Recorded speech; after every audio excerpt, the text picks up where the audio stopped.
Hola, por si no nos habíamos visto antes, soy Valentina Burgoa, soy psicóloga estratégica en empleabilidad y te quiero mostrar hoy día cómo fue que logramos que mi cliente G lograra un aumento de $3.000 desde una industria muy específica.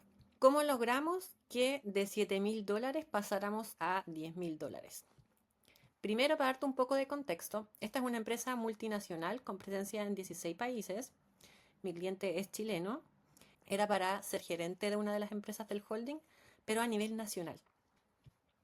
Es una empresa muy de nicho, yo acá le llamo super nicho, y el contexto de él viene que hace ya unos 3 meses había salido de otra gerencia, de otra empresa, donde estaba ganando $7.000. ¿Cómo lo hizo para pasar de 7.000 a una oferta de 10.000, que esta ya la firmó? Bien, te voy a contar un poco. En la primera reunión donde se conversa del salario, pasa lo siguiente. Tenemos acá una ventaja, porque al preguntar por su expectativa, él plantea ya los $9.000. O sea, él definió el marco, porque se lo preguntaron. Bien, ¿hay algunas estrategias para que tú definas el marco? Sí, pero en este caso no fue necesario porque nos lo preguntaron, a él en este caso. ¿Cuál fue la respuesta inmediata? Tenemos un presupuesto de 7.000, pero con algunas conversaciones hay alguna oportunidad de subir esto a 8.000. ¿Qué fue lo que hicimos? Súper importante, la preparación. Para contarte como en términos súper claros cuánto nos preparamos, fue una reunión de 1 hora y media. Pero esto no quita la preparación que tuvo, en este caso, el profesional. De hecho, se dice que el profesional debiese prepararse en tiempo a lo menos 8 veces más de lo que tardará en la negociación.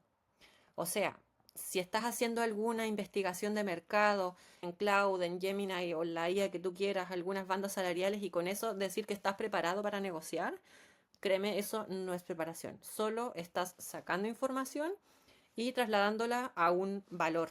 Pero eso no es prepararse. Y ya verás por qué.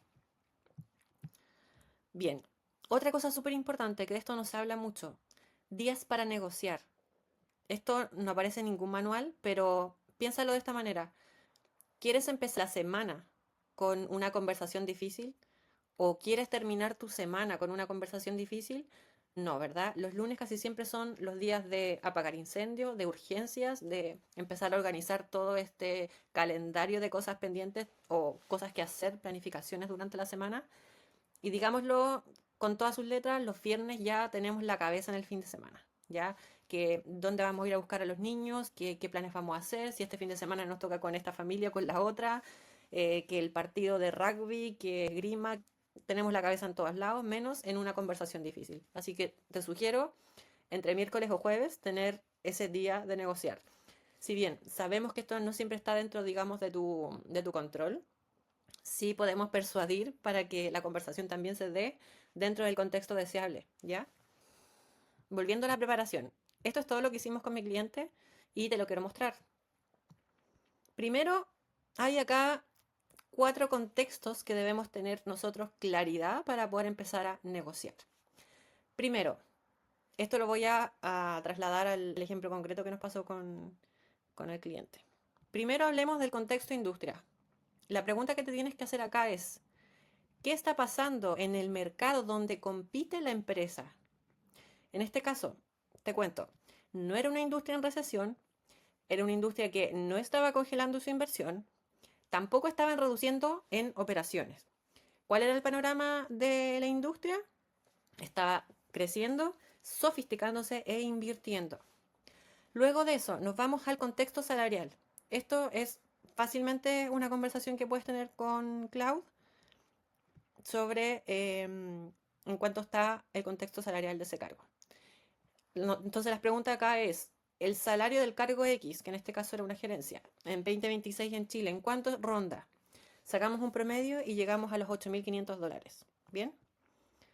Ahora, nos trasladamos desde el contexto industria, que era en este caso retail, a contexto empresa. Acá la pregunta es, ¿qué está pasando específicamente en la organización que me quiere contratar? Más al grano. ¿Estamos en mood ahorro, en mood expansión, etcétera? Bien, en este caso, ¿Cuál era el contexto empresa? Había un plan 2025 de apertura de tantas tiendas a nivel nacional. Bien, expandiendo operaciones también, invirtiendo en nuevas líneas de negocio también, que eso está súper fuerte en esta empresa en específico. Y con una estrategia clara de crecimiento. Sumado a eso, vámonos ahora al contexto del proceso de selección.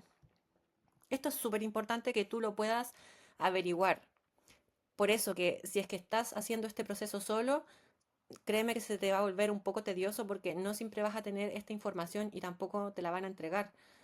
Por más agentes, modelos que tengas entrenados de inteligencia artificial, créeme que nada se compara a una conversación que pueda tener alguien que está fuera, digamos, del proceso de selección y que pueda investigarla, ¿ya? O referidos tuyos. Siempre va a ser esa la información más valiosa. Pregunta que te tienes que hacer.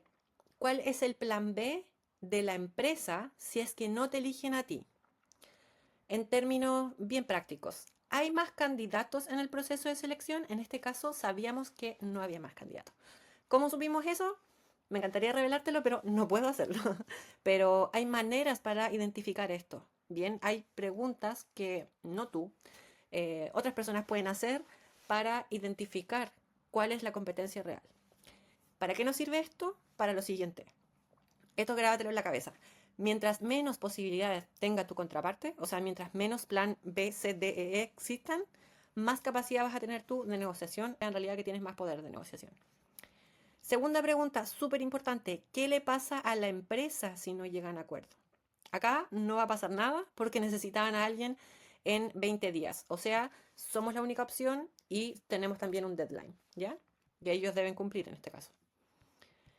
Cuarto contexto que tenemos que integrar, pregunta, ¿estás negociando desde el valor que le puedes entregar a la compañía, desde la solución, desde el riesgo que eliminas o estás negociando desde el precio? En este caso, el contexto cliente, a raíz de los $7.000 que ganaba en su empresa anterior hace 3 meses versus su expectativa, llegamos a esto. Su expectativa es de $9.000. ¿Cuál fue el resultado de todo esto que te conté? El resultado fue el siguiente. Logramos una renta mensual de $8.000 más un bono anual de 3 veces esa renta. O sea, cálculo rápido, $10.000 mensuales. Fantástico, ¿no? Bueno, esto es lo que tú también deberías hacer y todo lo que debieras considerar al momento de ir a negociar. Si te fijas, no es algo que sea al azar, no basta con preguntarle a Gemini ChatGPT que te dé alguna banda salarial o rangos de mercado para negociar con ese precio. Acá no hablamos de precio, hablamos de valor y todo esto tiene una estrategia detrás. En un contexto donde tú ya diste tantas certezas, esto debiese ser, pero digamos, pan comido. De verdad que es así. Se da casi por consecuencia. No hay nada que forzar cuando ya hiciste bien tu trabajo previo. Por el contrario, si no lo hiciste bien, este proceso se vuelve súper de ansiedad, se vuelve súper... Están todas las cartas jugándose en esta última reunión, ¿ya? Cuando no debiera ser así. Así que mucho ojo con cómo estás yendo a tu negociación. Si es que ves todo este panorama y se ve un poco dificultoso, un poco difícil, o Valentina, ¿de dónde saco esta información y cómo lo hago? Bueno, para ese caso, contáctame por interno y conversemos a ver si puedo ayudarte en este proceso.